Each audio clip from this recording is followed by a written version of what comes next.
최근에 있었던 미국에서 있었던 한미 정상회담입니다. 지금 이 2분간에 트럼프 대통령과 문재인 대통령 간에 어떤 대화를 주고받았다고 생각하십니까? 시간이 중요한 것이 아닙니다. 제가 유추할 때는 어마어마하게 중요한 대화가 있었다고 보고 있습니다. 아마 제가 생각할 때는 이 정도 대화가 아니었을까 생각합니다. 일단 문재인 대통령 입장에서는 3차 북미 미북 회담을 해달라. 그것을 위해서 우리가 애를 쓰겠다. 북한도 설득시키겠다. 말하자면 협상 기조를 이어가게 하고 싶다. 아마 이런 의사를 표명했을 것으로 생각이 듭니다. 그에 대해서 트럼프 대통령은 뭐 그건 좋다. 하지만 우리가 지금 한반도 문제를 볼 때 정말 중요한 것은 한미일 협력 체제다. 지금 한미 동맹도 중요하고 일본과의 관계도 중요하다. 인도 태평양 체제에 들어와라. 저는 이 정도 수준의 중요한 대화가 있었다고 생각합니다. 왜 제가 이렇게 유추하게 됐냐면 국무부가 내놓은 보도자료에 지금 한미동맹과 그리고 인도태평양 그 안보에 대해서 언급이 되어 있습니다. 그런데 우리 정부는 언급을 하고 있지 않습니다. 여러분, 이 대목은 정말 중요한 것이고 이것은 단지 문재인 정부만의 문제가 사실은 아닙니다.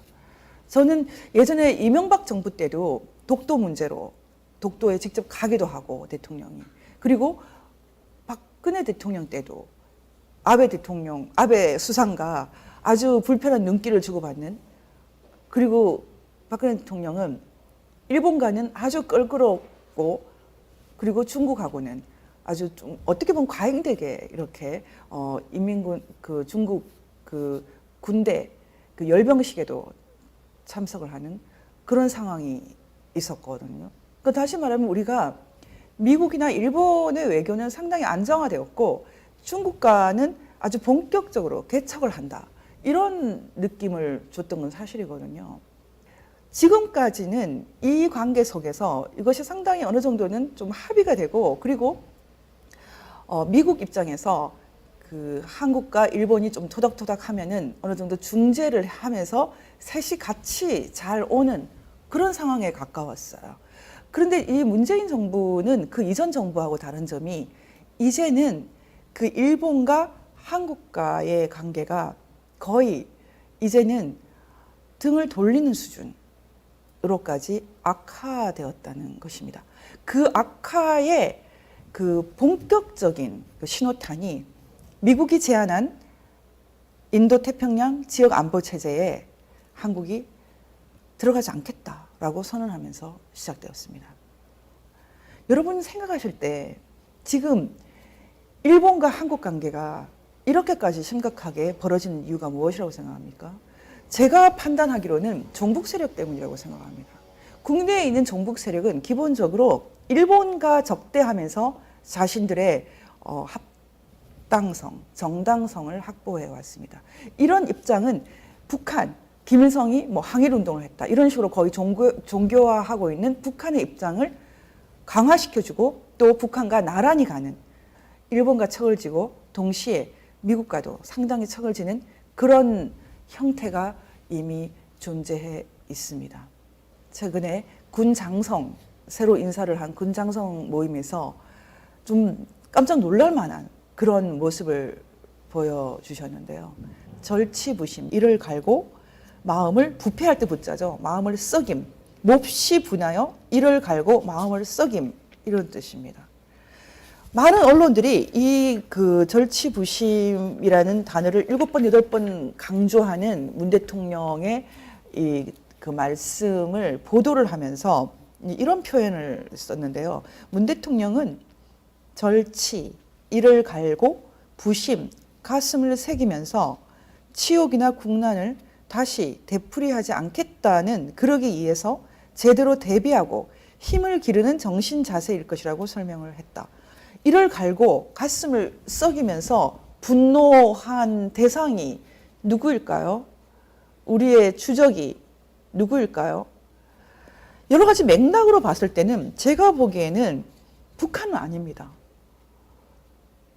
미국이나 일본에 더 가까운 것 같습니다. 특히 임진왜란까지 언급을 하고 있는데요. 문재인 대통령이 최근에 했던 그 인사 중에 김현철 통일부 장관 어떻습니까? 김현철 통일부 장관은 친미가 아닌 친북입니다. 그리고 평화통일 시안을 만들어서 중국 상해로 가서 상의를 했습니다. 그때 핵심은 무엇입니까? 요약하면 비핵화가 한 반쯤 됐을 때 평화협정을 맺고 거의 연방제에 가까운 수순을 밟자 그런 내용이었거든요. 제가 이 부분을 좀 더 자세히 말씀드리기 위해서 다시 지난주에 보여드렸던 표를 다시 보여드리겠습니다. 일단 지금 한국에서 그 문정부의 대북 정책이 어느 정도는 이렇게 지지를 받고 있는 것으로 되어 있습니다. 일단 첫 단계에 한국인들이 대부분이 뭐 전쟁이든 통일이든 그런 종류의 아주 급격한 그 현상 타파적인 상황을 싫어하기 때문에 대부분 한국은 이런 현상 유지적인 어떤 그런 입장을 동의를 하고 있다라고 봤을 때 어떤 방식으로든 김정은 정권이 유지되는 그런 현상 유지라는 측면에서 북한도 비슷한 생각을 갖고 있고 중국도 마찬가지라고 하는데 이 속내를 들여다보면 2단계 한국의 좌파들, 사실 지금 정부도 좌파로 분류하겠습니다. 좌파는 평화협정이라는 단어 속에서 장기적으로 한미동맹을 해체한다. 그리고 지금 통일부 장관이 통일연구원 연구원장 시절에 만든 평화협정 시안을 보면은 미국이 전혀 이제는 더 이상 한반도에서 뭐 심지어는 훈련도 못하게 그렇게 모습을 받고 있고요. 유엔 사령부는 해체해야 된다. 정전협정은 폐기해야 된다. 뭐 이 정도까지 얘기하고 있기 때문에 한미동맹은 해체해야 된다 이런 수준입니다. 대다수의 우파들, 자유한국당 포함해서 그런 것까지는 원하지 않는다고 생각합니다.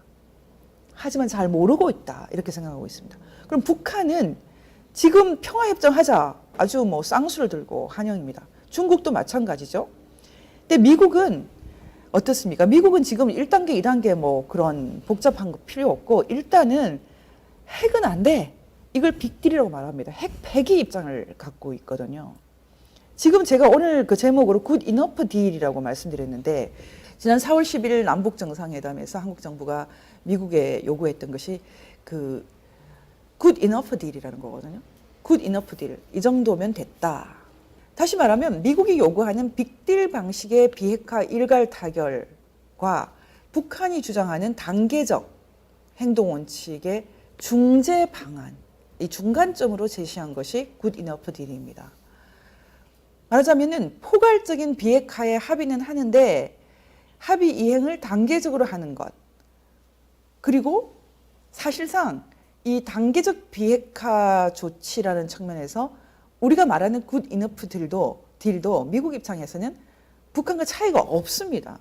미국이 포괄적 비핵화에 북한이 보유한 핵무기, 핵물질, 생산시설, ICBM, 장거리 미사일, 그 다음에 리스트, 그리고 해제를 언제까지 하겠다, 시안, 이런 것들을 모두 명시한 로드맵을 달라는 것, 이것을 빅딜이라고 말하고 있거든요.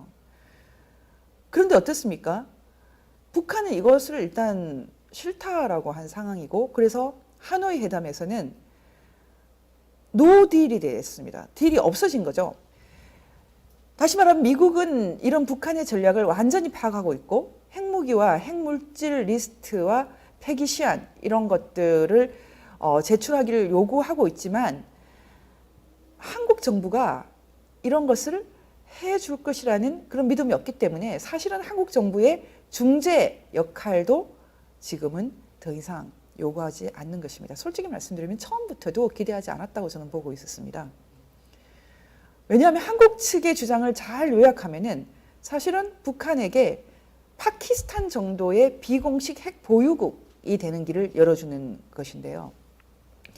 이것은 미국의 영향력을 축소하면서 중국의 입지를 높여주는 그런 길입니다. 조금 전에 말씀드렸던 것처럼 김현철 통일부 장관, 지금 통일부 장관이죠. 국회 청문회 그 보고서가 채택이 안 됐지만은 그 임명을 강행해 버렸는데 김현철 통일부 장관이야말로 문재인 정권의 복심이죠. 그리고 그가 만들었던 평화협정 시안이 이 정부가 갖고 있는 한반도 미래의 일종의 로드맵입니다. 비핵화 북한 뭐 핵 폐기도 아니고 비핵화 한 50% 정도 되면은 평화협정 맺자. 말하자면은 거의 연방으로 가는 거죠. 여러분, 이 연방이라는 것은 이제 미국이 한반도에서 이제 제발 좀 영향력을 줄이고 나가달라. 그 결과는 당연히 한반도가 중국 영향권 내에 들어가는 것입니다.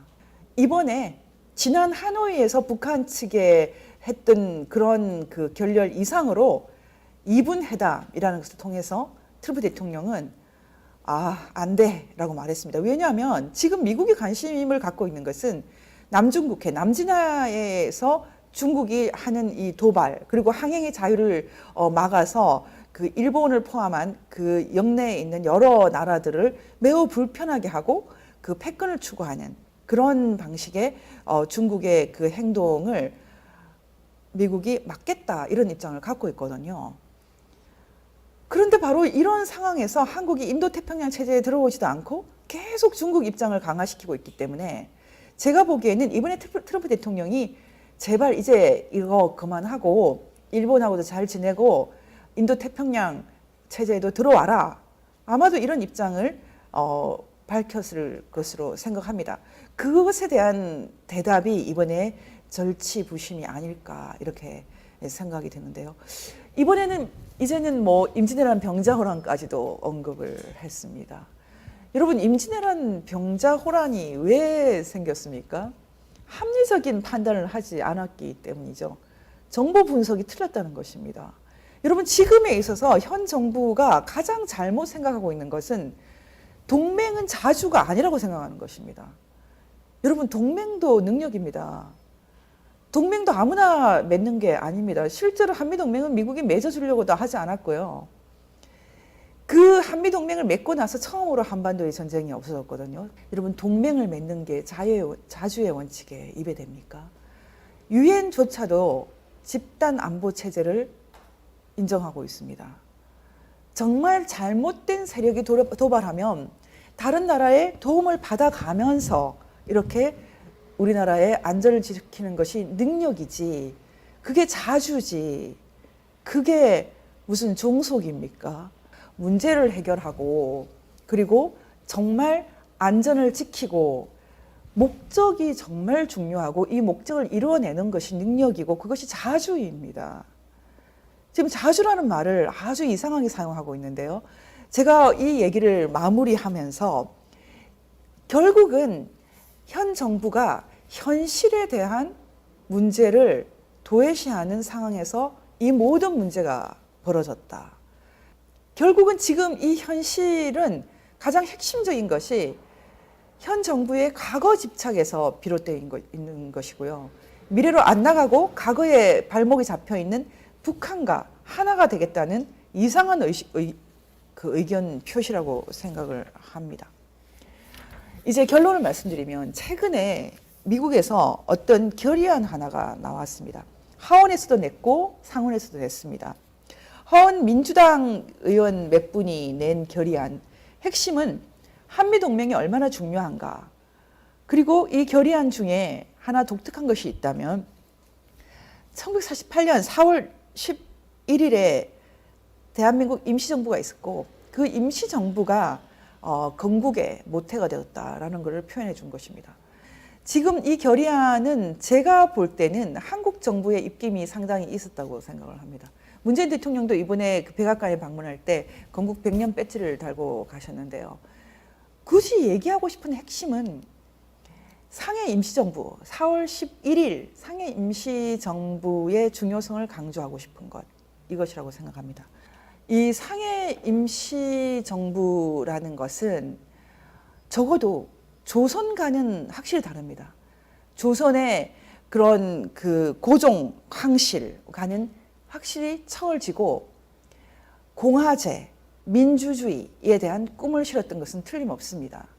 나중에 그 건국기념사, 1948년 8월 15일 건국기념사에서 이승만 대통령도 이 임시정부, 상해 임시정부 4월 정부 말고요. 뒤에 여러 뭐 7개쯤 된다고 하는 임시정부들을 통합해서 만들었던 그 9월 정부가 사실은 진짜 정통성이 있는 정부일 텐데 왜 지금 이 4월 11일 그 임시정부를 집착하고 있는지 참 그것도 연구 대상입니다. 하지만 중요한 것은 이것입니다.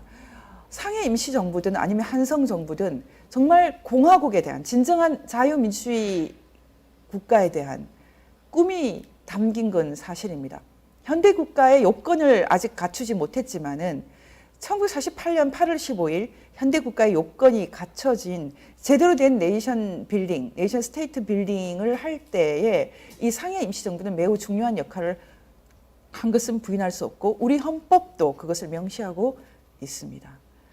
저는 이 최근에 이승만 TV에서 보도했던 내용인데요. 이 국사학계에서 벌이고 있는 이 건국론에 대해서 저희가 맑은 정신으로 한번 보자 이렇게 생각을 합니다. 이 표를 보면은 지금 그 임시정부가 중요한 지금 그 논쟁의 대상인데요. 국사학계에 자유우파 1948년 8월 15일에 대한민국이 건국되었고 초대 대통령, 건국 대통령은 이승만 대통령이고 그리고 유엔이 인정하는 한반도 유일 합법 정부가 탄생했다.